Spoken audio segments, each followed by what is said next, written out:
Let's look now at the latest unexpected repercussions of the global financial crisis. Most people thought it had gone away, or at least was in its dying days. But for the traders on Wall Street, it has returned with a vengeance.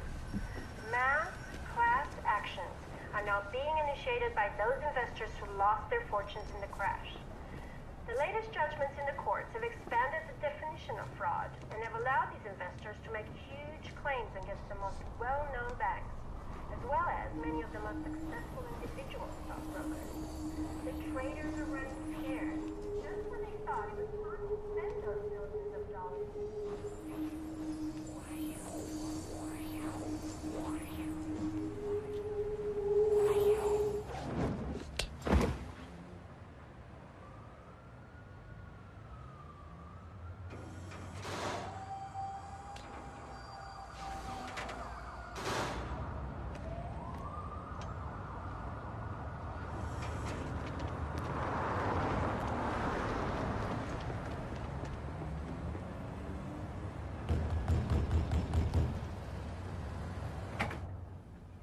Jason Charles Masterman.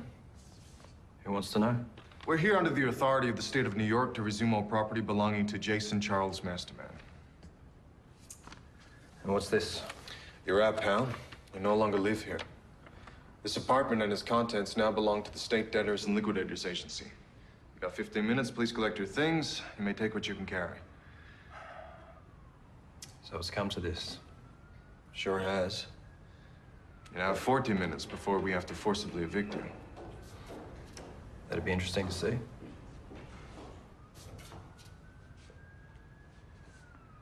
Take what you can carry. Okay, come on. Let's get a move on. Go. So, where will you go? Australia. Australia? Yeah. I'm going back home. Sounds like fun. Have a good trip.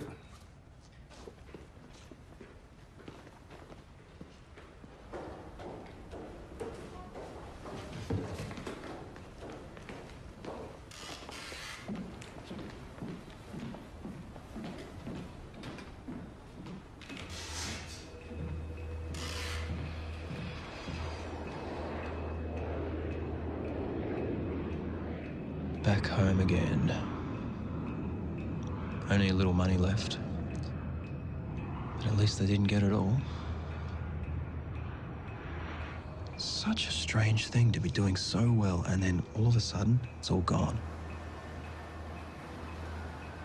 My whole life taken away, just like that. I don't really know who I am anymore. I've got no idea who to turn to. The family's all gone. Scattered across the world. And a friend offered me a gig writing articles for his magazine to pick up a few bucks. Well, I had to take it. Now I've got to interview some guy who wrote a book. He traveled through the East searching ancient monasteries and hidden knowledge for the way to live the best life possible. He now gives seminars about the mind. Come on, who would do a thing like that? He could be mad. Probably some weirdo. But at least it's cash.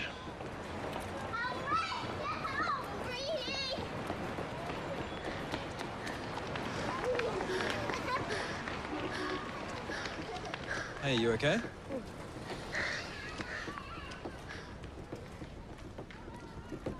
I need to get my life back together pronto. What on earth caused it all to unwind?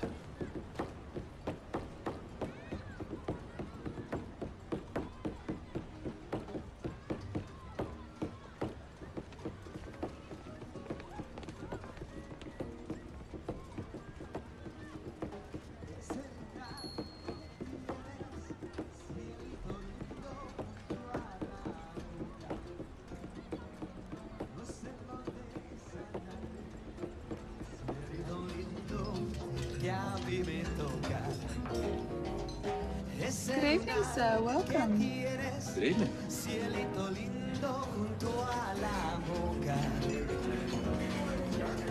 Aha! Good evening, sir. Welcome to our austere little abode. Thank you. I'm meeting a friend here for dinner. Ah, would that be Michael, the writer? Yes, it is actually. How did you know that? He warned me to be expecting you. Ah. Are you aware that tonight is our monthly truth time night? Truth time night? What's that? A night where all the waiters must speak only the absolute truth to the customers, where everyone must speak the absolute truth as they see it. What kind of truth is that? About food, about life itself, the abyss, everything. Well, I will if I know it. Did you tell it to the people who invested their money with you before the crash? What did you just say? Oh, nothing. All is fair in love and war and a rising stock market. Excuse me. Are Andre and Wally still here? Ah, sorry, madame. You just missed them. Thank you. They were here for 3 hours and didn't leave a tip. Follow me, Mr. Masterman.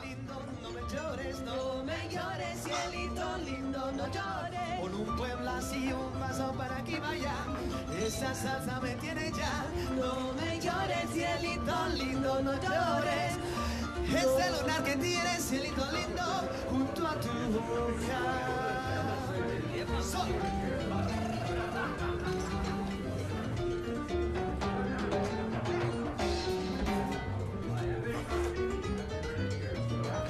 This way, Mr. Masterman.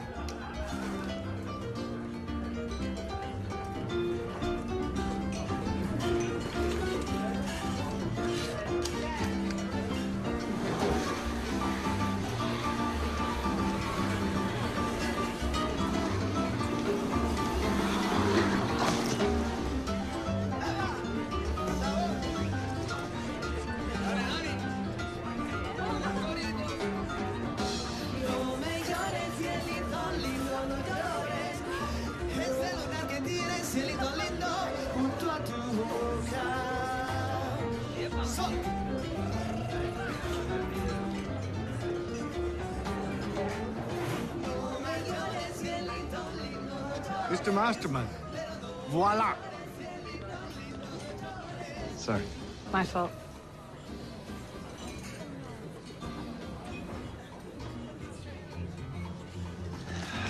Hello, Michael. I'm Jason Masterman. Hello. Do you mind if I call you Michael? No, please do.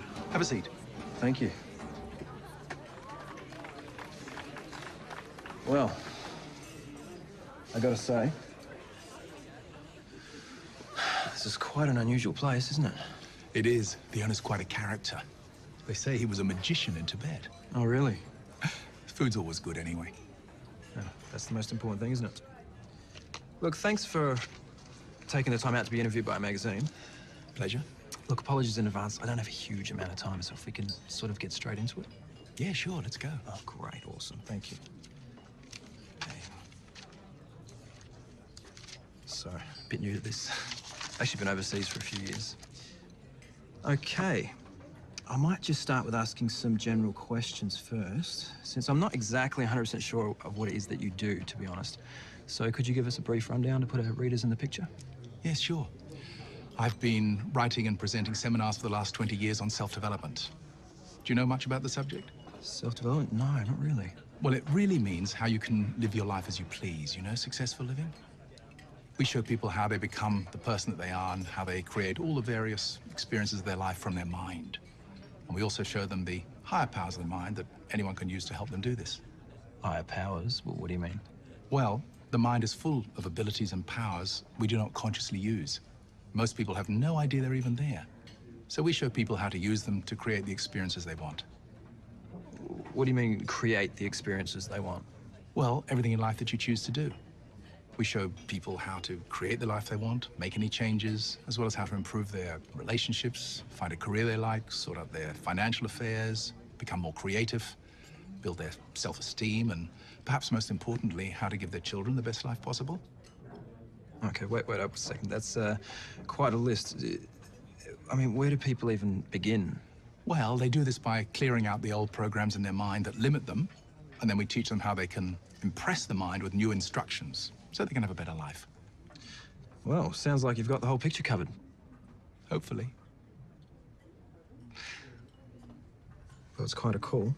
Have you been successful? I mean, have many businesses employed you? Oh, actually, we don't do anything for the corporate world, only the public.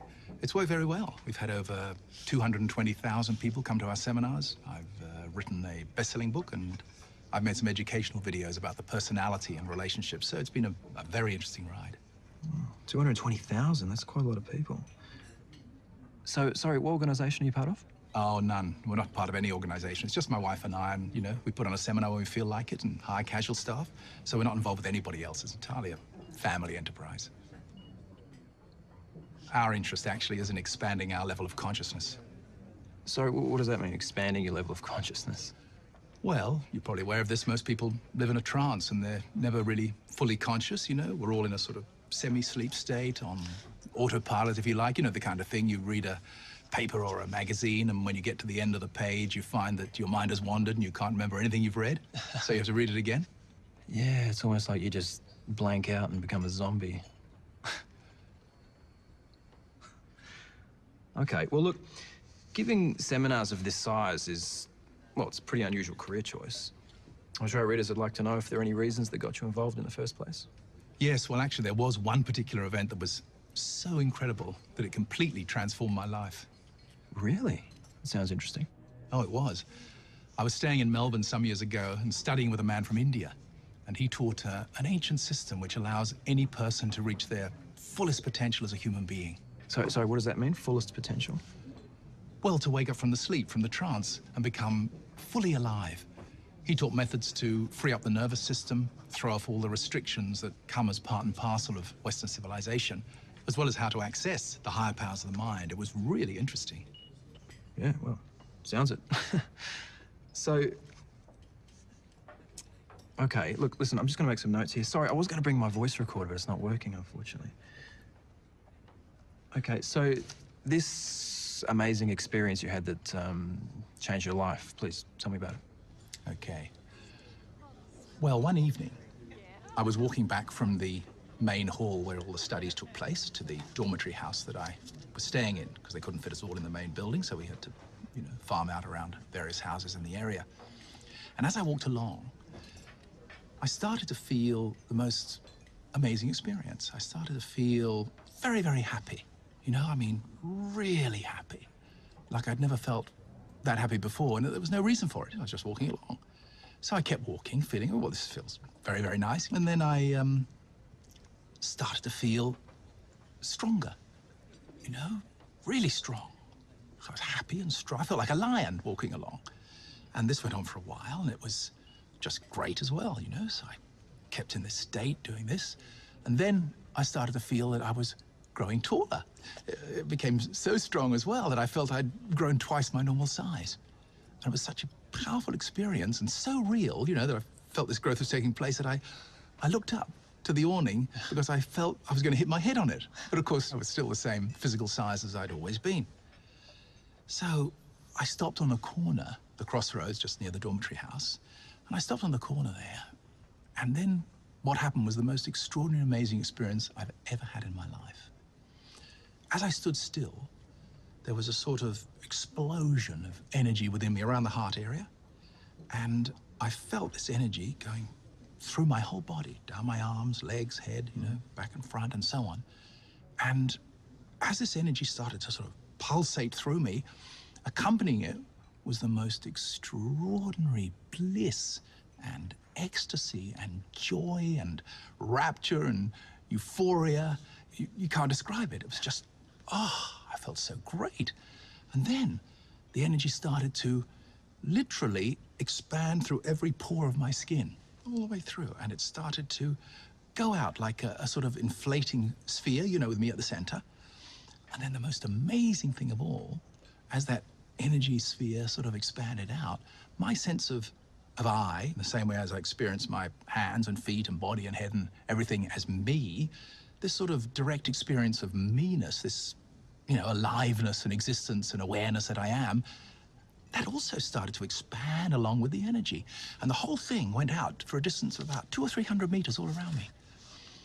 And I experienced myself literally as the road, as the pavement, as the petrol station, as the street lights, as the buildings, as the light drizzle. Impossible to describe it in any other way. I literally became everything. And at that point, I realized that somehow or other, I was a part of everything. I was connected to everything by some sort of invisible field of energy.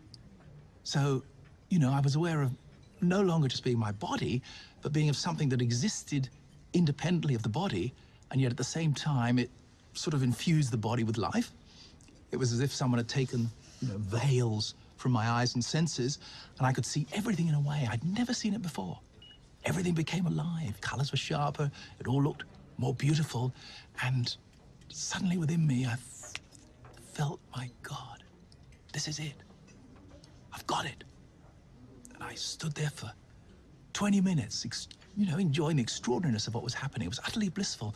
And I thought to myself, as I'm standing in this state, you know, I must be in heaven. And I understood when people say, the kingdom of heaven is within you, what they meant. And then a little voice inside my mind drew my attention to the time, you know. I had to be back in the dormitory house before they locked the doors.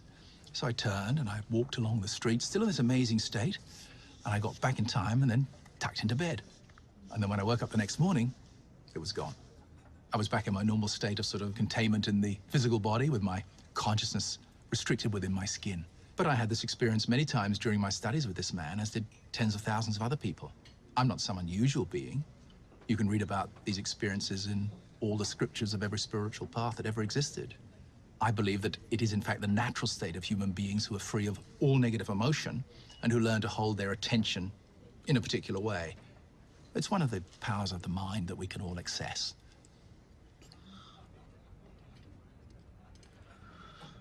Wow. That's, sounds amazing. So what drugs were you taking? No drugs. This is beyond where drugs can take you. It's an entirely natural state. In fact, I felt I'd become completely one with nature. I was wild and free and so exhilarated with such incredible perceptions. It's impossible to compare it to the normal state that everybody lives in, or wherever drugs will take you. You're saying that anyone can have this experience that you had? I knew thousands of people who experienced similar things. If anyone wants it and they apply themselves, they can have it because it's your natural state. It's not like you're building something new. It's awakening something that already exists. Actually, this is the mistake that most people make about self-development. They believe it is becoming something more than you already are, when in fact, what it's really about is encouraging what's already within you to fully grow and manifest, because all of us have far more within us than we can possibly imagine. Well, I mean, obviously a lot of people have found it very interesting. So, is there some sort of secret or special knowledge that you're offering? In addition to the expanded state of consciousness? Yeah. Well, there is something that everyone should know. It's not taught at schools or universities. And when you examine it, it's got such a powerful effect on your life that you... Ah, the food. We'll get back to it. Gentlemen, something for starters? Thank you very much. Thank you. I hope you enjoy it. Sure I will. Do you have any recommendations? Well, tonight we have either a mixed tapas plate or organic croutons of pork with juice de cochon mer topped with salada de caramento. And what's that exactly? Well, to tell you the truth, you get a dead pig, boil it in sugar, cut off a few slices, curl them up on a plate, and throw on a few lettuce leaves. Sounds appetizing. Really? I don't know why anyone would eat it. The sugar alone is enough to rot your teeth. I think I'll have the mixed tapas. And don't tell me what's in it. Very wise. Same for me. Thank you. Sophia? And to drink? Just water for now, thanks. Sure. Water it is.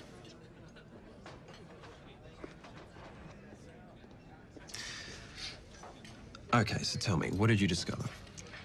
Well, it may sound a bit strange, but when you learn to use the higher powers of your mind, it's possible to attract the things you want into your life and live in any way you please. What are these powers. I mean, it sounds like magic. No, not magic. These are real. You use them every day, you're just not aware they exist. But you can use them consciously if you want. I don't know, it all sounds a little bit mysterious to me. I mean, powers? Are we going off into the Harry Potter realms here? No, it gets down to this. Whatever you've created in your life so far obviously has something to do with your mind. And everything you create in the future also has its roots in your mind. So the secret of real and permanent change is to stop looking outside yourself for the cause of your life's experiences, because it all comes from within you. I don't know, I just find that very hard to believe, because I've had a lot of things happen to me that I had nothing to do with. People come into my world, I react to them, stuff happens. Yes, it does seem like that way in the beginning, but less so as you become more conscious and understand yourself more deeply. Well, I find that very difficult to accept. All right, let's look at it carefully. On an ordinary level, you create your life by your choices. You choose to marry the person you do, you choose your career, you choose your home, your car, your holidays, you choose to behave in the ways you do, you choose how much money you've got. It's all your own choices. And where do your choices come from? I don't know, your mind? Exactly. They don't fly in from outside. So the most important piece of knowledge you'll ever hear about how to create your life is this. Whatever you hold in your mind, you attract into your life. Not in some silly way like growing wings and flying to the moon, but things in your everyday life. How can I attract things? I'm not a magnet. Well, the mind is like wax. It gets impressed with everything you're experiencing. All your childhood experiences are still inside you, motivating you. It absorbs everything like a sponge, and then it goes about getting it for you. Wait a minute. What do you mean it goes about getting them for me? I get things for myself? Yes, but it's your mind that makes you act and behave in the ways you do. It also sends the choices and decisions into your consciousness that make you choose the particular people and experiences which then make up your life. You know, you meet somebody and you say either, yes, I will go out with you, or no, I won't. That choice comes from your mind. That is how your mind makes up your life, from your choices. Yeah, but my mind is not separate from me. You're right, but it is always functioning and doing things you're not aware of. You're totally unaware of at least, 90% of its workings, and probably 99%. Everyone's the same. Okay, maybe, but what I find a real stretch is that somehow or other my mind has this ability to attract into my life what I want. I mean, come on, my mind is inside my skull. It seems really quite fanciful, if not completely deluded, to suggest that it somehow has some secret ability to attract into my life the people I want to meet or the experiences I want to have. Sorry. Yes, well, this is where it gets really interesting. Your mind is not restricted to your body. You see, a lot of people muddle up the brain with the mind. And that's a bit like, looking inside a television set to try to find out where the program you see on the screen comes from. Obviously, it comes from the television station as invisible signals, and the TV just picks up those signals and converts them into the pictures and the sound. No program is produced inside your TV. And in the same way, your mind is a signaling and receiving device. It constantly picks up information from other people all the time. Well, what? So I'm a mobile phone now? In a way. We are all always connected to each other, whether we are aware of it or not. And when you can access the higher powers of the mind, you can actually see these connections working. Look, come on, man. I'm sorry. I'm just having a little hard time digesting this. It's absurd, okay? It's absolutely absurd. There is nothing in existence that we could all be connected by, all right? There's no biological phone network. Gentlemen, may I present your first course? Thank you, Sophia. Thank you. Oh, that looks very nice. Looks wonderful, thank you. My pleasure. Please, help yourselves. Thanks. Have you decided on your mains? Actually, yes. I'm going to have the house curry. Excellent choice. And you, sir? The same. But just don't tell me what's in it. It might be better not to know.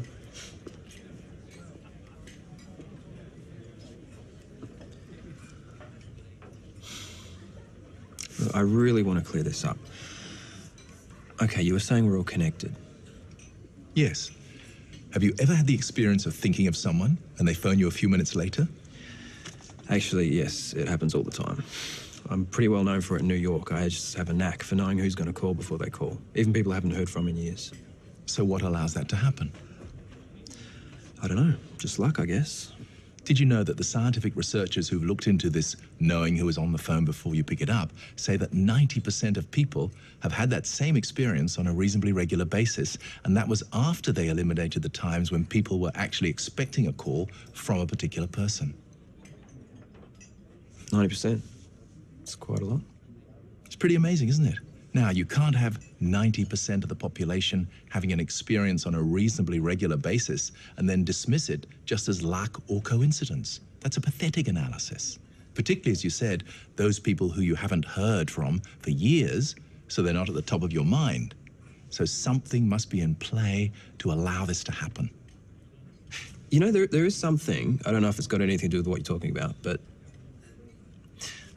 an ex-girlfriend who was studying science dragged me along to see a lecture by some English biologist once, and he was studying this phenomena about dogs. You know how when you come home sometimes your dog is waiting for you at the front door? Well, get this, it's not just because they've got good hearing. He thought there was something else going on, so he decided to study it.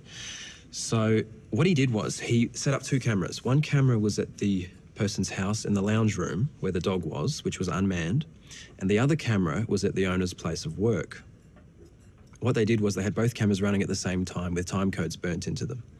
So they had somebody at the place of work with the owner who would say to them, okay, go home now, which was some irregular hour, 3 or 4 hours before they would normally go home. So the owner would walk over to their bag to pick up the keys, and as soon as they did that, when they watched the tapes back, they saw the dog prick up its ears and run straight to the front door. At exactly the same time? Exactly the same time as the owner went to pick up their keys at their workplace miles and miles away. This happened to many different dogs and their owners, and they found very similar results. Is that what you're sort of getting at? Well, there you go. How do you explain that? Again, there must be a mechanism existing in nature that allows the dog to pick up the intention of the owner to come home, because that was all that happened. The owner got up, having the intention to get into the car, and the dog responded to that. Right. So what you're saying is it's the same network that allows people to know who's going to phone them. Yes, exactly. What else could it be? Something is allowing her intention to travel across the city, half an hour's drive away, to her dog. I mean, but what kind of network? It must go across the whole country. Maybe it even goes across the whole world. I think it does. If you really study all the different examples, then there must be something, some network, to allow people to experience these types of things. I mean, you especially find it with a lot of people who are really close to each other, like tribal people who can pick up information about other members of the tribe across vast distances. It's very common. I see. You know, this reminds me of something a retired police superintendent told me once. He was telling me this story about when he was a young constable working in an outback town about 3 hours from Perth. And what happened was he was called out one night because a truck had hit a young Aboriginal man and unfortunately killed him. And it was his duty to arrange to have the body returned to the family. And there was no morgue in the town, and his family lived about 4 hours drive away.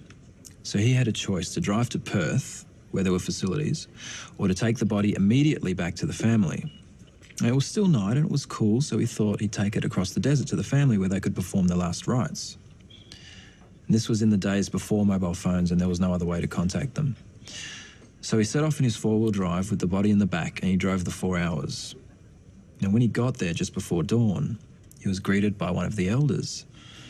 Now, everybody was up and going through some sort of ceremony, singing and dancing, which was pretty unusual for that time of morning. Now, he was about to tell the elder about the accidental death of the young man when the elder told him they already knew, and they were performing a ceremony to help his spirit. The cop asked him, he said, "How did you know?" And the elder just smiled and he waved his hand in the air and he said, "We just know these things." I didn't believe him at the time, but maybe I was wrong. What a great story. I've met some pretty amazing Aboriginal people who are still in touch with these things. Again, the only conclusion that you can come to is that everything is connected to everything else. It's the crucial mechanism that's needed to create everyone's life experiences. It's just that our modern world has lost touch with it. Okay, let's take it a logical step further. Imagine what you could do if you could consciously use this network, whenever you liked, to bring you whatever you wanted. All right, let's keep running with this. Now, I accept that there may be some way to connect with people and even dogs.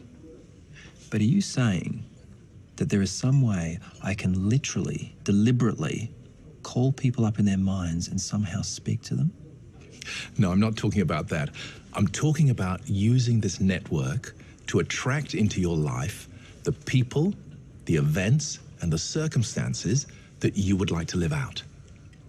Instead of attracting the ones you don't want to live out. Exactly. I see. So let me get this straight.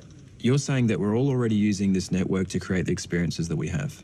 Well, I believe so. It's already linked into your mind. So just like a television show invisibly flies through the air and into the TV, your mind sends out its signals through this network all the time and receives signals from others. All of us experience its effects every day of the week, even little things like getting that parking place just when you need it, or being in the right place at the right time when you meet the person you need to. Yeah, but why would you want to live out negative experiences? Because we all live out a life script. We've been loaded up and conditioned with information from those who brought us up, mum, dad, teachers, relatives, and so on. And what goes in must come out. Well, that is very depressing. Why? Well, you obviously didn't meet my parents. Oh, they were good people, but they were just always whinging and moaning and complaining, and everything was always going wrong for them. Well, it's obvious that whatever you focus on expands in your life. So, if you keep thinking negatively, you will find the mind sends those negative signals out, and life responds by bringing you negative experiences. Okay, so what you're saying is just think positive. Well, that's a good start, because if you want to live in the natural state, you have to go through positivity. You can't jump from negativity to the bliss and ecstasy of the kingdom of heaven without passing through positivity on the way. You have to recondition your mind, dissolve all those negative emotions, or at the very least learn how to charge up your energy system so you feel good. Okay, so whatever I think about and imagine and believe will come to me as an experience. Well, as I said, you can't grow wings and fly to the moon for afternoon tea, but on an ordinary level, if you do it with full intention and have no contradictory patterns from your childhood, the mind responds. The whole of life works in that way. It's just the way it is. Have you ever heard of a stick insect? Yeah, I've never seen one, but... Well, these are insects that have managed to grow so they look exactly like a stick that's fallen from a tree. If you see them on the ground, you think, wow, there's a little stick laying there. It's absolutely perfect. It even has the shadings and colorings of a stick, and the ends look serrated as if it has broken off a branch. But as you look at it, the whole thing moves, and you can see quite clearly it's an insect. Now, obviously, it has evolved in that way to protect it from being eaten by birds. Now, ask yourself, how on earth did that little insect know how to grow itself to look like a stick? How can it think, I know, if I make my body look like a stick, I won't be eaten by the birds? It hasn't even got a brain, let alone the ability to think in any way whatsoever. It hasn't gone to a personal growth course and visualized itself becoming a stick. I am a stick, I am a stick, I am a stick. So how has this happened? To think it is just some accident of nature seems deluded when you see something so perfect like that. It's obviously a result of a demand from the insect to survive. So some inconceivably brilliant intelligence has worked it out for the insect, and not only worked it out, but actually caused it to happen as well. This is part of what we call the higher power of the mind. It can do anything. It's incredible, isn't it? I remember when I was young and we lived in the country, and the owls would come out at night and feed on the mice. You know, when a normal bird flies down, the wings cause that whoosh sound? Well, the mice can hear it, so they scurry away before they get eaten. But the owl has developed along its wingtips a row of very fine hair-like bones that actually break the frequency of the sound, changing it completely so the mice can't hear them. Wow. This allows us to catch the mice and survive. It's an absolutely amazing design. I mean, the ability to think that through and work out how to grow hair-like bones along the wingtips is mind-boggling. Obviously, the owl doesn't have those capabilities to do it to itself. I will grow fine hairs along my wingtips, so according to the laws of aerodynamics, that will allow me to fly silently. And nor does anything else living on this planet. There has to be some incredible higher mind at work. I believe that when I had that experience of expanded consciousness, when I felt I was in heaven, that it was a direct experience of the same higher mind that can do these things. So it seems like the higher mind is constantly responding to the needs of every species. Yes, something has to be doing it. If a response takes place, something must be responding. Some people say it's all nature doing it. It's all automatic. But the higher mind is an integral part of nature. Right, so is it right to say that if the higher mind's at work throughout nature, then it's at work in the lives of every human being as well? It must be the case. We're all part of nature. And because it is everywhere on the planet, like gravity, it responds in the same way to humans as it does to the owl and the stick insect or anything else. Yeah, I mean, that's true. How could the human being be the only thing left out? Exactly. It must be the creative power behind all your experiences in life. Your personal mind obviously is connected to the higher mind like everybody else. You signal the higher mind with your desires, and it responds by bringing into your life, through the network, the people, events, and circumstances that allow you to live out whatever is in your mind. After all of us can only live out what is in our own minds, not anyone else's. I mean, I can understand that, but I don't know, it seems to me that it picks favorites. I mean, yes, there's a lot of people who are successful, but there's a lot more who aren't. I mean, why can't everybody be successful if it's that happy to respond? Why can't everyone get what they want? I mean, obviously people don't want to have bad experiences and be unsuccessful. This seems like a great mystery only if you don't understand the whole mind. You see, the higher mind is always listening to your every thought, watching every image you hold inside your head, both consciously and subconsciously, and it responds to these instructions regardless of whether they are life-enhancing or life-denying. It doesn't care. It is entirely responsive. Just like electricity doesn't care if a light bulb is blue or green or red, it just lights them up. The higher mind is the same. If you are focused intensely on negativity, it responds to that. If you are focused on lack or limitation or fear or problems, it will respond to that. If you're focused on happiness and success, it will respond to that. Because the law is, whatever you focus on expands in your life. So that's how it works. If I focus intensely on money, I'll attract that into my life.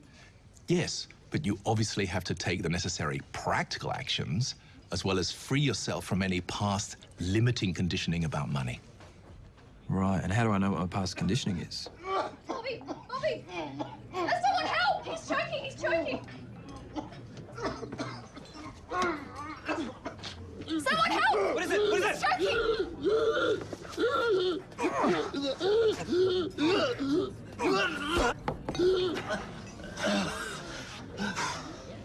Thank you. Thank you. I'm okay.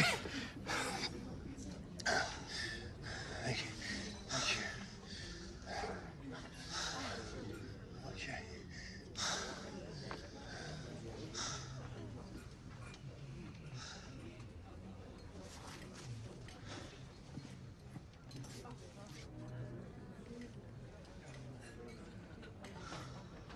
Well done. Are you okay? Sorry, where were we? Okay. Tell me, what were you doing before you did this when you were overseas? I was working in New York. I was in the equities market. Investing? No, I was a trader. I was working for a hedge fund. Did you do well? Yeah, very well. Till it all went belly up. What happened? My boss at the hedge fund I worked for, he was like a mentor to me. Oh, he gave me my first job and taught me everything I knew about the stock market. Then he forced me into a situation with some stocks that caused me to lose everything I'd made. It was about $10 million. You made and lost $10 million. Yep. That's quite a haircut.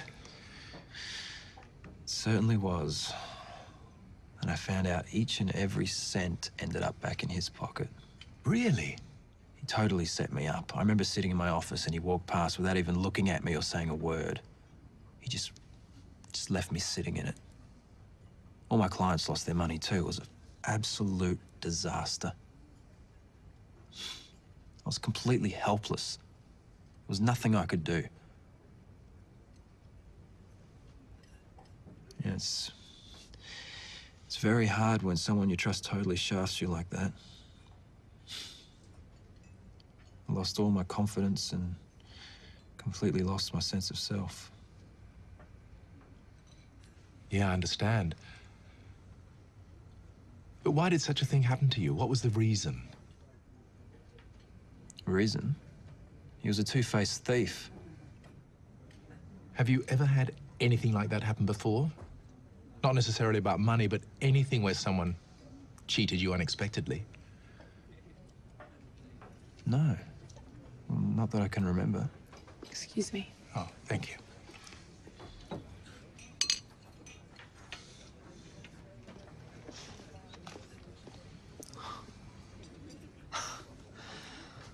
How could I forget? Actually, something did happen. When I was saving up for my degree in uni, I was working nights. I had a job filling up oxygen bottles for scuba divers. My best mate had an affair with my girlfriend behind my back. And I was suspicious that something was up, but I didn't really know for sure, so I didn't say anything. And then one morning, I slept in and I woke up to see her putting all her suitcases into his car and driving off. I didn't even look back. How do you think you found yourself in those positions? What do you mean? I mean, what within your mind drew you to create those experiences of being dumped and having your money stolen? I didn't want it to happen. I wasn't holding that in my mind. I had other plans. Why would I want my employer to take all my money and my best mate to take my girl? Well, that's the reality we all face. You obviously wouldn't consciously want to give yourself such experiences, but maybe there is a program in your mind that caused you to be in those basically identical situations. People you trust, that are closest to you, suddenly totally reject you, give you a lot of pain, and take away the thing you value the most. Sounds like a repeating pattern to me, and I bet if you dug back into your life, you'd find more similar examples. All right, I see where you're going with this. But are you telling me that I'm really nothing but a programmed robot who's destined to play this crap out for the rest of my life? Well, unless you change it, what else can happen? We all get loaded up with programs and play out what went in, whether it's relationships or self-confidence or putting on weight. Or money. You know, I was brought up in a household where we were constantly told there's never enough money. You can't afford this, can't afford that. So, into your mind on a daily basis would have poured like a dripping tap. Can't afford it, can't afford it, can't afford it. Drip, drip, drip, drip, drip, drip, drip. And accompanying that will be all the negative emotions you felt when you weren't able to get what you wanted. Anger, disappointment, frustration, sadness, or whatever. It's all going in to a memory packet in your subconscious mind headed money. And eventually, you build up a concept, a little money memory packet, if you like, that there is a lack of money in my life. And that's what motivates you. They were always saying there's never enough money. God, I knew it was their fault. No, it's no one's fault. You know, I remember when they had that big strike in the mines and Dad lost everything. He was totally shattered. His whole life savings just disappeared. The feeling became very dark around the house. Dad started drinking again, and Mum couldn't put up with it, so she left him. And what happened to him? He disappeared. I didn't find out until much later he ended up in a hostel for homeless men. I guess he never really worked out what happened. That must have been awful. Yeah, it was. So there you go. When you grew up to be an adult, you swore to yourself, I will make as much money as I can and become very rich, so I don't have to be like Dad. But in your subconscious mind are all those blocked emotions of having no money that you were brought up with. So what exactly is the subconscious? It's where everything that has happened to you in the past is stored, but you're not aware of it, you've forgotten about it. It's sort of a giant memory bank. But everything in it is still alive and playing out its patterns. So it's where all the memories of your upbringing would be. And they still motivate you by sending choices into your conscious mind based on those past experiences. In what way? Well, say when you were 10 years old, you were in an art class doing a drawing. The teacher had had a bad night, and he looked at your drawing and said, "That's hopeless. You'll never be an artist." Some of the other children laughed at you, and you felt what? Totally humiliated. Now that memory of humiliation tied in with creativity sits in your subconscious mind, motivating you for the rest of your life, or until you dissolve it. For instance, when you grow up, you may find that you are offered a job which requires creativity, or you meet a girl who says she likes creative men. Then that links into your old memory of, if I am creative, I will be humiliated. So you find you blow the job interview, or you withdraw from the girl because no one wants to be humiliated. And this will recur throughout your life, and you have no real conscious knowledge that it is even sitting in your subconscious mind. There are so many of these experiences in everyone. So we really are run by the subconscious? Everybody is. I mean, if you were fully conscious, you would not create negative experiences. You would have no blocks hidden in your subconscious memory. So are you saying that that's what happened to me in New York? That my subconscious patterns caused me to lose $10 million? Your father lost all his money, so you will be influenced to do the same. I get it. I lost my money, I lost my girl, and I lost my home. I lost my self-respect. Just like Dad. I've been playing out Dad.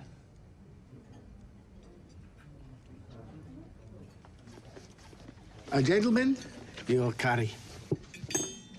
Nobody else wanted it? I hope you enjoy. Please help yourselves. Thank you.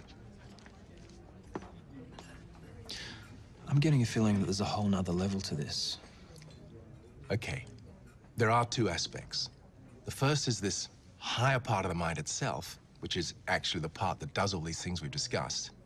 And then, if you deliberately turn your attention to it more and more, you find that all sorts of miracles start to happen. Right. What do you mean turn your attention to it? How can you do that if it's invisible? Okay, you have to turn your attention within.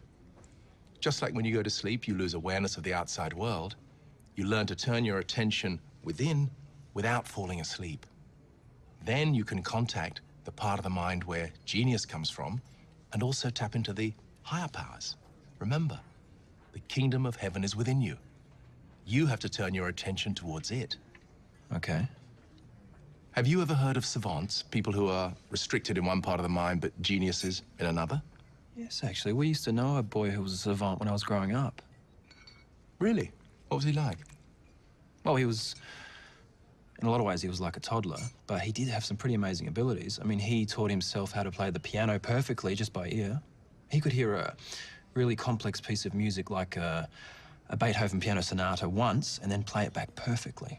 I've heard of savants who could work out the most amazing mathematical calculations in their head, like multiplying gigantic numbers 20 digits long by 30 digits long in just a few seconds, absolutely perfectly every time. It's incredible. So what was doing that? You tell me. Well, it obviously wasn't the conscious mind, because that's not fully developed. It wasn't the subconscious, because that's just memories. So they must have tapped into the higher part of the mind, which is where all those kinds of powers are. You know, I studied a lot of Roman history over the years. It's just always really fascinated me. Back in ancient Roman times, people who were regarded as geniuses, they weren't considered to be highly intelligent or intellectual. But people who could somehow draw from somewhere, they didn't know where, the skills and abilities that far surpassed anyone else. Yes, well, if you take Mozart, for example, he would hear musical compositions played in full in his mind. He was in a dreamlike state, and then he would just write them down, like taking dictation. And many novelists and poets have said exactly the same thing. They would receive their books fully written in a dream state, or it would be given to them chapter by chapter by the higher intelligence within them. And many scientists say the same thing as well. They receive their breakthroughs and formulas and insights and the solution to their research in a single flash. Totally worked out. So once again, the higher mind, as I call it, is a responsive medium. It responds to your needs and desires. It's a constant outpouring of energy and creativity, not a sucking in. It gives you everything. Just look at the universe. It's constantly expanding and growing. Okay, so if geniuses receive their great works of art and inspirations from this higher mind, and it's so unbelievable, why didn't it have the ability to tell me that my boss was going to shaft me? Well, it creates and gives to you without limitation based on what you ask for. And that's the key. What are you asking for? Subconsciously, you were asking for what your father lived out. All right. How do I ask properly? Well, the first thing you have to do is to take complete and absolute responsibility for your life from now on. Yeah, but what about all the things that happened before? The past is already gone, just from now on. Now, there is one unavoidable rule. Life follows demand. If you want to change your life, you have to demand change. Not in some aggressive way, but in a concentrated way. Life will not respond to anything that is wishy-washy, wouldn't it be nice if, please may I, if it goes with the flow, and all these kinds of ideas. It will only respond to an intensity of purpose, an unrelenting focus of concentration on what you want. Just look at a lion on a hill watching a herd of antelope running past. He's looking for a slow one or a weak one to get lunch for his family. And when he sees one, he's up and running. There's nothing else going on in his mind whatsoever. He's not sitting there thinking, I wonder if my hair looks all right this morning. Maybe I should frizz it up a little or get a perm. Or as he runs, he's not thinking, I really must get to the gym and lose a little weight. People are really judging me now. No, he's just got one thought, lunch. That's it. You have to be the same. Concentration is the key. Keep focused on what you want. Right, but what's the point of holding your concentration beyond just being able to concentrate? Because holding your concentration is what allows you to open up to the higher mind more and more. Your higher mind and your consciousness are very closely linked. So when you attempt to become more aware, more awake, more conscious, what you're actually doing is drawing down energy from the higher mind. But my mind often wanders and I lose concentration. That's normal. So every time your mind wanders, you keep bringing your attention back again and again to what you're concentrating on. So say if you're driving your car and the mind wanders, you keep bringing your attention back to the activity of driving. You pay attention to the road, you feel the steering wheel, you're aware of your surroundings, the mirrors, and so on. You find just by doing this, your intuition naturally increases, your higher mind opens up, and you can cause what you want to come to you at a much faster rate. So if you deliberately and consciously insert thoughts and images into your mind, your higher mind will get to work to bring those things to you. That's all it does all day long anyway. If you're an insect and you need to become a stick, it'll do that. If you're a human and your mind is already loaded up with negative money patterns, it will follow those instead. And it'll give you the experience of having all your money taken away from you. Right. So what's the easiest way to put these instructions in? The easiest way is to do it just like a computer. You know, if you download a new word processing program into your computer, it overwrites the old one. That's true. Same with the mind. If you impress your mind with what you want to live out, your mind will overwrite whatever it is that's blocking you, so you can now live out the new program. The mind doesn't care. It obeys the single rule that whatever you focus on expands in your life. Right, so no change of program, no change of life. Exactly, there can't be. The inside must change before the outer world can respond. You have to create a new program, a new series of instructions if you want to improve anything. Are there actual steps that I have to follow? Yes, it's actually very simple. At the moment, you're living out the old script. So if you want to change anything, write a new script and then load it up into the biological computer of your mind. You must change the instructions that the higher mind is responding to. But my mind is always changing. I mean, I think about this and then I think about that. Yeah, that's normal. That's the problem for everyone. But if you direct your thought streams, they become immensely powerful. I can assure you, you'll be shocked at what you can do. I'd love to be shocked. Tell me, what do I have to do? Okay, the first part is this. You decide what you want to experience, then you literally write out your future in the way you want it to be. It's like writing your memoirs before they happen. What, like a novel? Well, more as a short story, maybe 2 or 3 pages long. I call it a life write, L-I-F-E-W-R-I-T-E. You write down the things you'd like to happen in the near future. Write about yourself in the third person, like Jason goes to Acapulco for a holiday, and all the other things you want to experience. Put in a date, otherwise the mind may wait several years. So that's it, I just write it and then read it.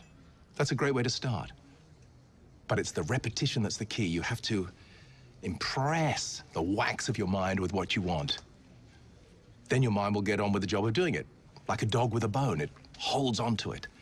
After all, that's what it's doing every day of your life anyway. Your mind is already filled with ideas. So you hold on to your new idea. You think about it as much as possible, without being ridiculous. Then take the necessary actions, behave in the appropriate ways, and the opportunities to fulfill that desire will start to appear. Yeah, but I mean, surely it's not as simple as that. You've got to work hard to get people to do what you want to do. If you believe that, then you'll live that out, because you're denying the power of your mind. In fact, it's another instruction. I don't believe this can happen. See? You're limiting your mind by believing that.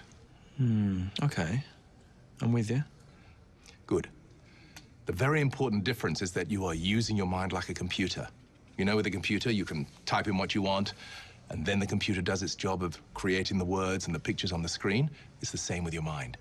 You place into your biological computer the experiences you want to have, and then you sort of get out of the way. You still take the actions and express the appropriate behaviors, but you find that there is something else in existence also helping, which is, of course, the higher mind. So I load up my mind with what I want by reading a story that I've written, and my mind somehow goes about getting it for me. That's true. This is how we create our lives. Whatever is in the mind, we attract into our life. So we think things through, we write them down, we rewrite it till we're really happy, and then imbibe it into our minds. Well, okay, tell me this. Is it foolproof? I mean, does it always work? No. There are so many other circumstances, but it does happen far more times than it fails. Sometimes it takes much longer than you imagine, and this is due to the contradictory negative patterns you're holding in your subconscious from your upbringing. Sometimes it will bring you a different kind of experience, but it will still fulfill you in a similar way. I found that it works more often than not, particularly over the long term, as long as you put it in properly. Right, and how do you do that? Well, the best way is to read it for several days until you're very familiar with it. Next, learn to put yourself in a very relaxed state. Sit comfortably. I like to sit cross-legged on my bed with a pillow against the wall, but you can sit however you like, as long as you're comfortable and your back is straight. Then train yourself to become so relaxed that you lose consciousness of the outside world. It's almost like sleep, yet you don't actually go to sleep. You're focused entirely within. Then, once you're inside your mind like that, just run your life right through your mind several times. Just repeat it. Yes, your mind is extremely receptive in that state, and it's easy to imbibe what you want onto it. Okay. And what happens then? Well, your mind starts to work with it. Remember, the higher mind is always listening to everything. And when you repeat something like this, it knows you're serious about wanting it. So, writing it down and reading it regularly as well, putting it inside your mind in the way I've just described, is the great secret of changing your life. You can do other methods of re-impressing the mind if you want, but this is the one that we like. Right.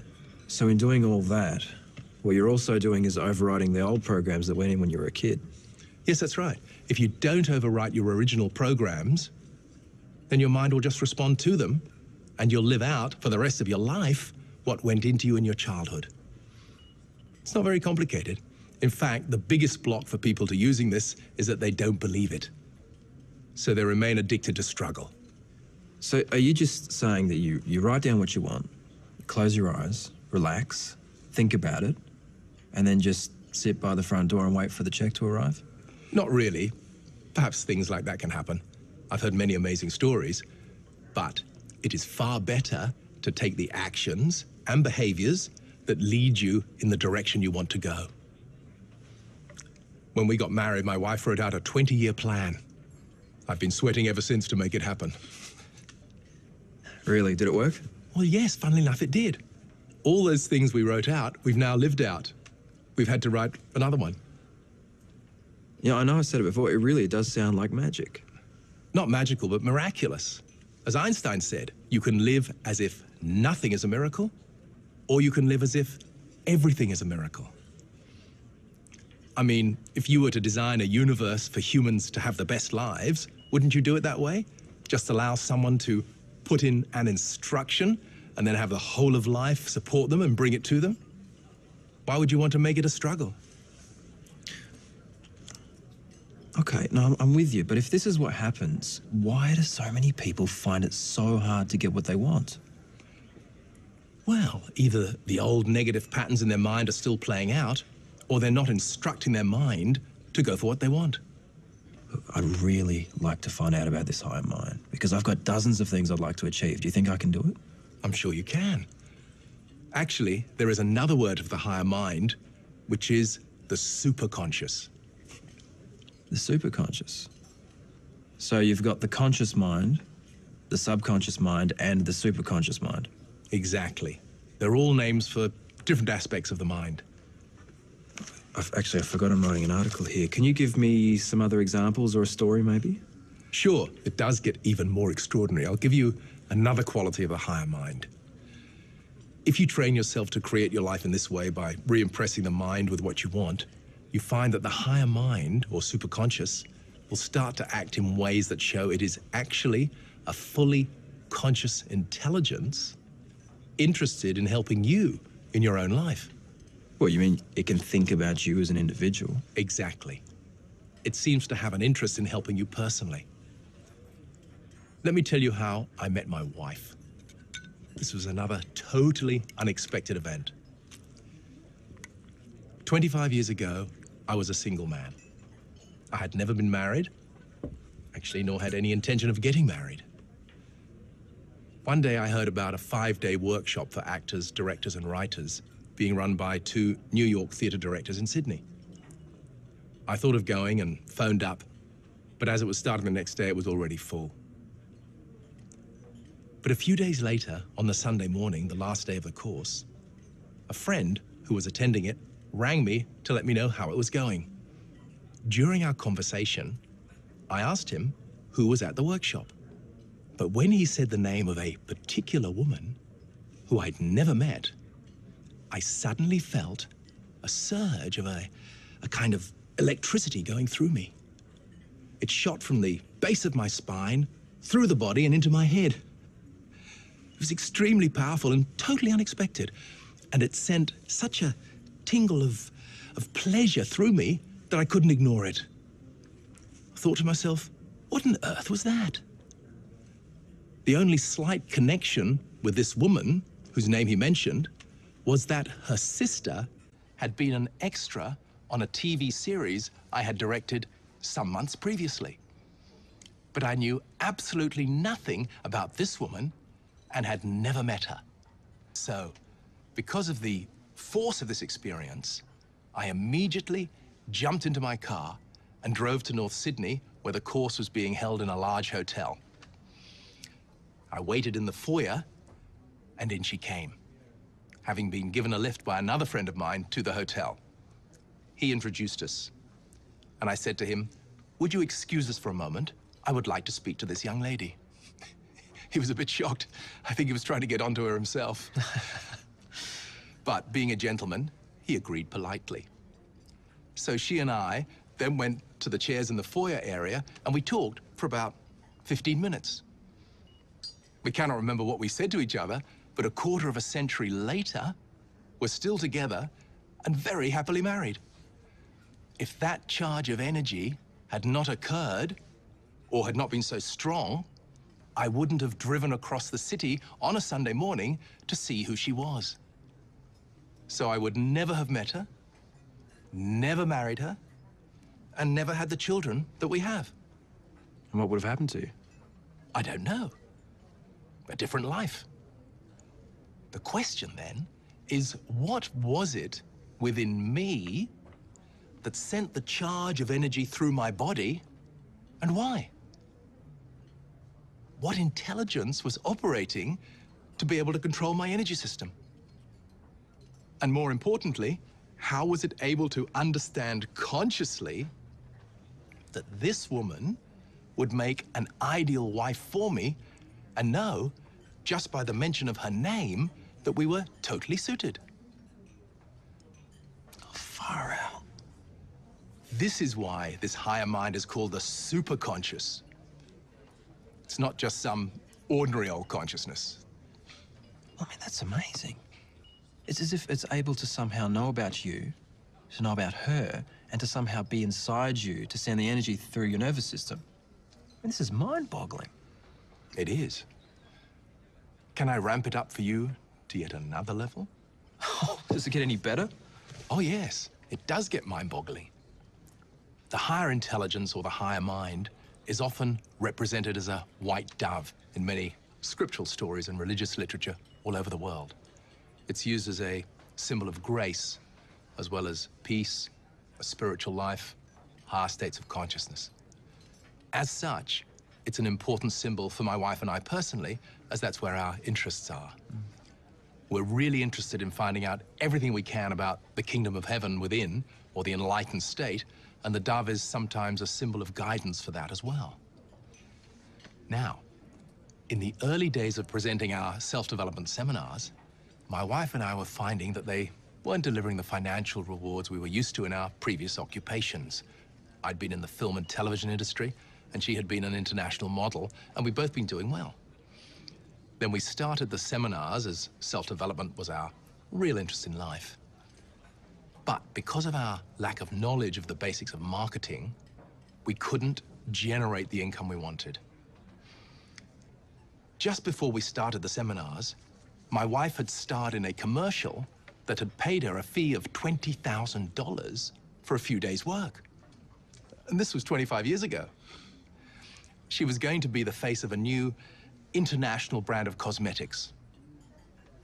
So the producers had just sent her the launch brochures for the product. These were colorful, large, glossy booklets, and signified to her the huge financial potential of modeling. So we're sitting in our garden of our Bondi Beach home, having a cup of tea, and the glossy brochures were on the outdoor table. We had examined them closely and were deep in discussion about what we should do. We really wanted to keep the seminars going, but the opportunities now presented to us with her modeling career and mine in the film industry were very attractive financially, as well as for travel and adventure. And we'd been considering these options for several days, and it was a torturous process because we were, pulled this way and that, discussing the pros and the cons of each choice. And now, finally, after some hours, we'd come to a decision.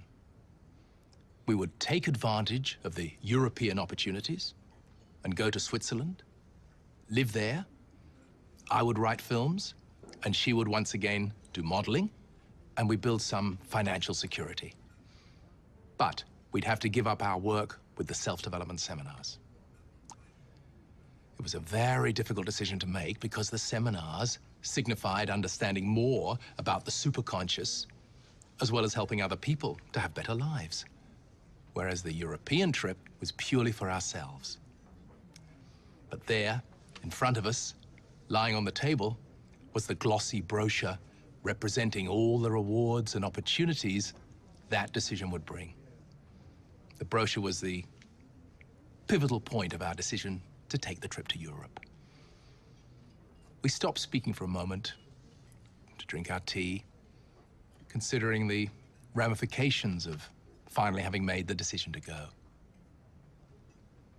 Suddenly, the atmosphere went very quiet. It was almost as if a blanket of energy had descended over the garden like an invisible cloud. All the normal sounds of traffic and neighbors seemed to recede. It became very silent. Such a strange and noticeable change that we both looked at each other, wondering what was happening. Then, breaking through this silence, we heard a cooing sound. We both looked up, and a large white dove flew slowly down towards us. It was pristine, plump, and healthy, a beautiful bird, completely unlike the gray pigeons we normally saw.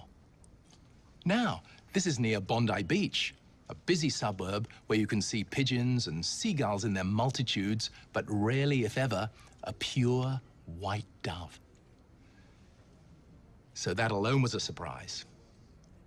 Now, there was no food on the outdoor table, only the glossy brochure, which signified our trip overseas and the leaving of the self-development seminars and our research into the superconscious behind. The dove circled above our heads as we watched. Then it came down and landed on the table completely fearlessly. We were right next to the table. The dove was completely confident. It actually looked at us both. It seemed to be connecting with us like a pet we've had for years. The dove then turned away from us and walked from the edge of the table right onto the lavish brochure.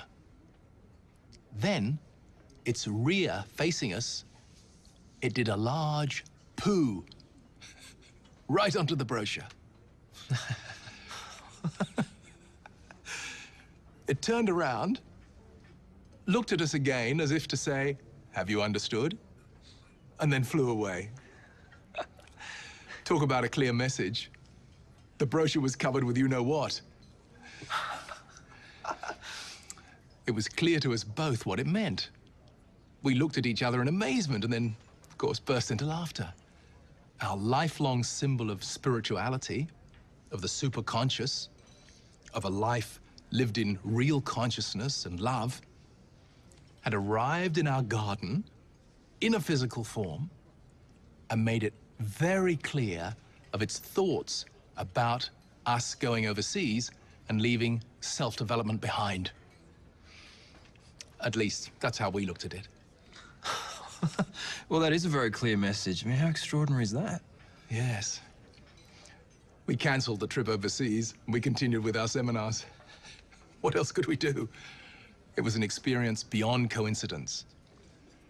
It wasn't just the dove's actions, which were extraordinary enough, but you could also cut the atmosphere with a knife. We both felt the communication, even the presence, of a more powerful energy. What could have prompted the dove to have behaved so deliberately and without any fear? And why a dove? A very significant lifelong symbol for both of us of the superconscious. Why had it been in Bondi at all?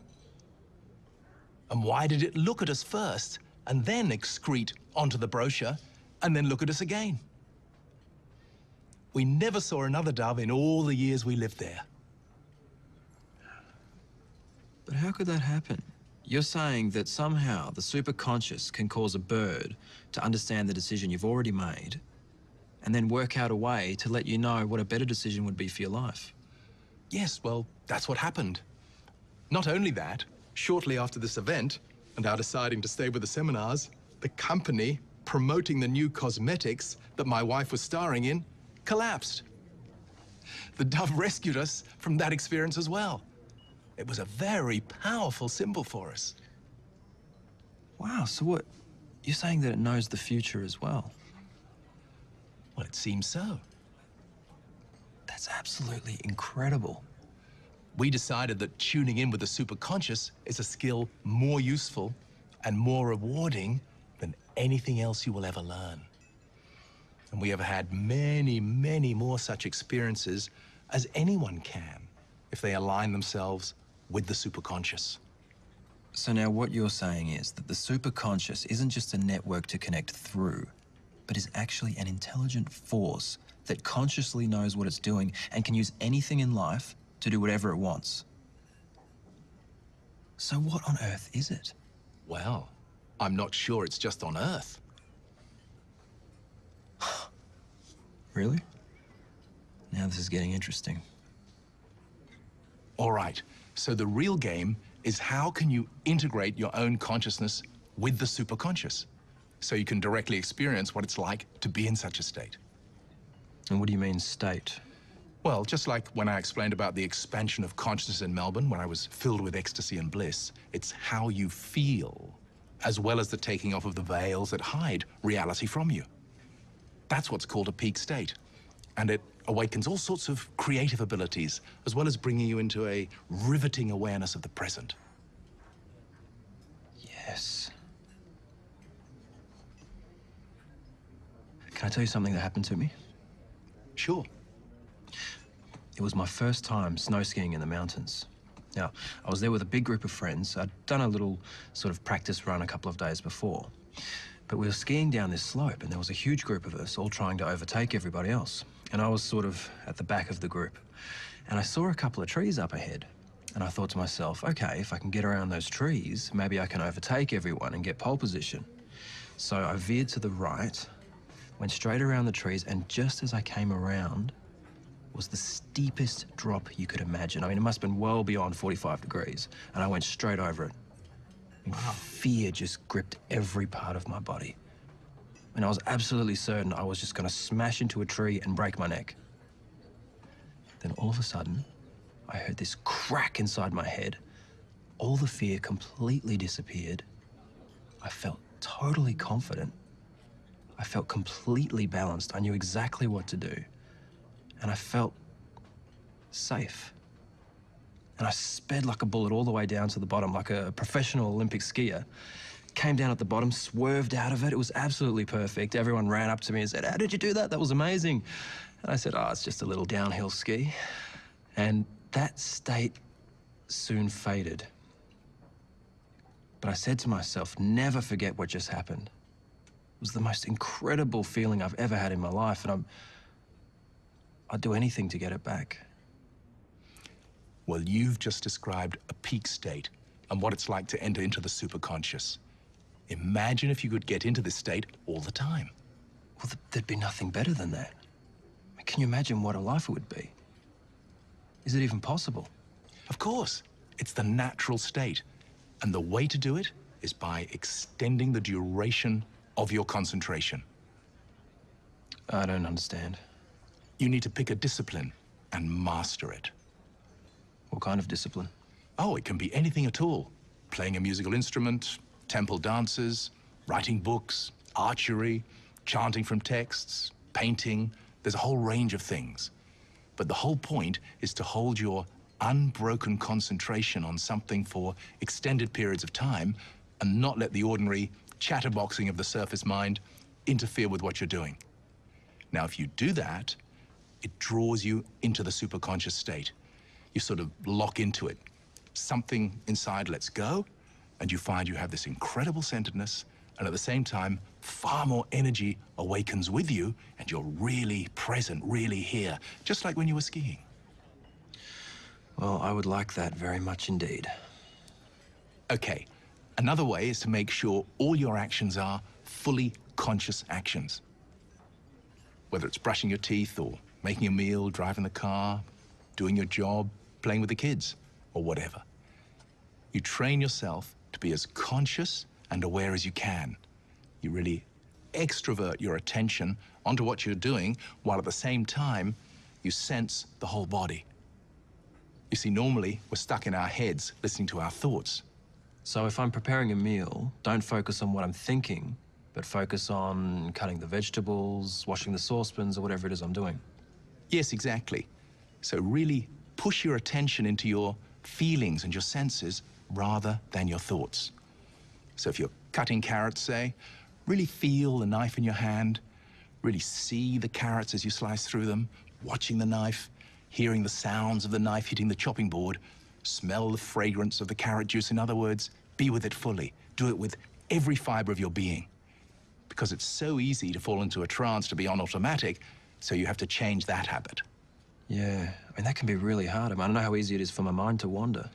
It happens all the time in every part of life. The mind is like a wild horse. It just wanders around. And what you have to do is you have to harness it and direct it by bringing your attention fully to whatever it is that you're doing, and then you're able to access its full power. You'll be stunned by what you can achieve.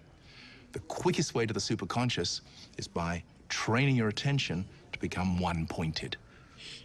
See, I find that very hard to do. I mean, I've tried being more aware of my thoughts, but it's really hard. Yes, it is in the beginning, and particularly when you're tired. So the solution is to keep reminding yourself again and again. Keep asking yourself, am I aware? Am I here now? Or am I in the head somewhere? The best part of it is that when you train yourself to extend the duration of your concentration for a long period on whatever you're doing, you let go. And you receive a burst or an impulse from the superconscious, either as a solution to a problem you have or a great insight into something. You know what else Einstein said? What? No problem can be solved by the same level of consciousness that created it. So, if you want to change your life, you have to raise your consciousness, which means opening to the superconscious. Will I change if I do that? Oh, yes, very much. You'll certainly find yourself becoming far more aware, but also far more loving. It's a side effect of surrendering to the superconscious. Love sort of arises within you. And will it help me to get back my confidence, my sense of self? Without a doubt. Something in your mind must have been shaken up by the loss of all your money. So it can only be an old memory that's blocking you really feeling yourself. Yeah, but what? Somewhere within you, you already know what it is. But how do I find it? Well, as the old saying goes, ask you shall receive, seek you shall find, knock, and it will be opened unto you. You have to look within. It's not going to be anywhere out there in the world. It's got to be inside you. Well, I didn't even know there was anything in there to find until tonight. Okay, let's try something. You're almost there. It's already close to the surface. Just close your eyes for a moment. Very charming looking lady. You're very lucky. Truth time.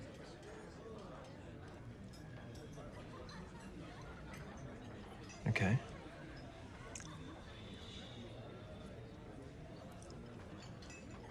When was your life ever threatened? Never. Nobody's ever threatened me. Did you ever think you were going to die? No.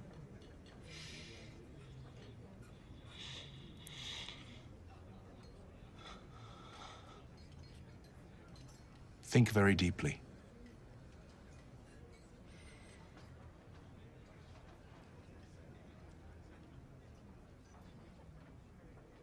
Actually, there was something. What was it? I was 6 years old, and I had bad asthma as a child. I had an attack, a severe one, and I was taken to the hospital. And the doctors were trying out some new treatment. It was like a face mask. It was like a box made of glass that covered my whole head, with a tube coming out of the front. And I could see my dad and the doctor talking to each other. And the doctor looked at me and just shook his head. And then my dad looked at me and shook his head. And then he just left the room. I felt like I was gonna die, and Dad had just walked out on me. I decided there and then that if I was ever gonna survive, I could never trust anyone. Especially him. And how did you feel? Alone. Abandoned.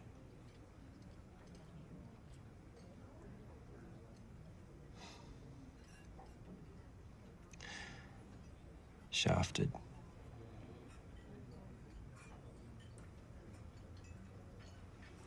Even though he came back in, I felt like I could never trust him again.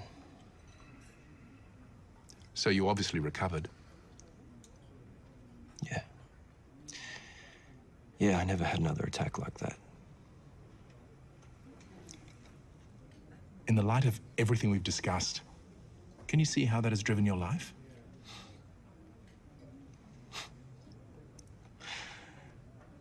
Yeah. Yeah, the light bulbs are turning on. Your boss in New York, who stole all your money, was a... father figure who shafted me. Exactly. And all those other experiences in your life as well. Can you see how your mind makes you choose to continue to recreate this experience? Yeah. But why? Because it wants to clear it out of your system. It has to keep bringing it into your consciousness until you're free of it. If you become conscious of it, then it can have no hold over you. You'll be free. And how do I clear it out? Oh, there are many methods, but they all have one effect. Overwrite the program with new instructions. Then the mind will respond. That's all. Yes, because the superconscious will bring you exactly what you need to clear it up permanently. Well, that'd be good. Well, think this over. I have to go, unfortunately.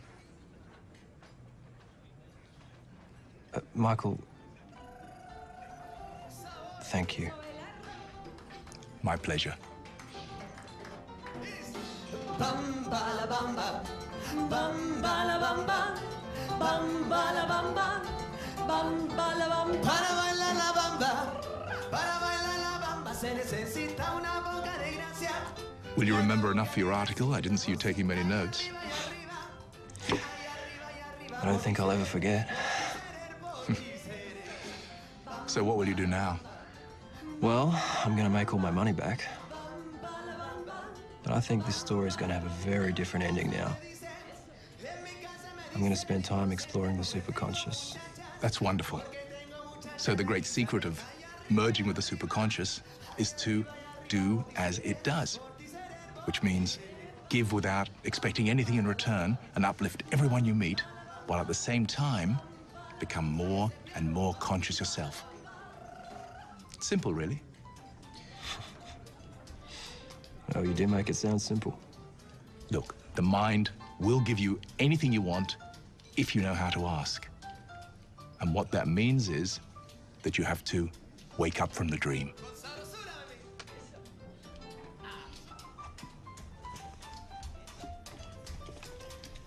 Well, I'll do it.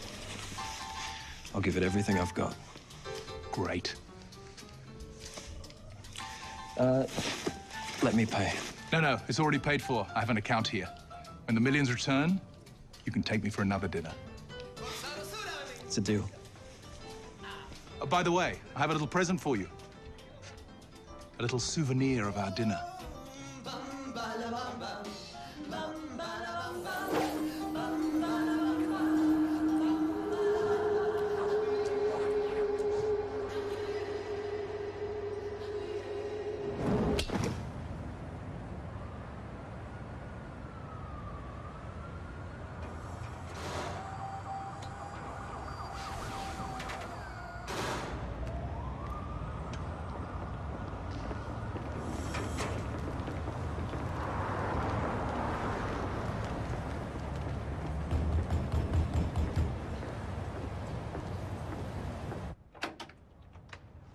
Can I help you? Jason Charles Masterman. Yes? This is to inform you that your previous employer, Ronald Solomon Beaumont, has been arrested and charged with fraud. What? Charged with fraud? Yeah, he's admitted fault, and so you'll be receiving money from him. Here's your first check. Isn't life grand, huh? Sure is.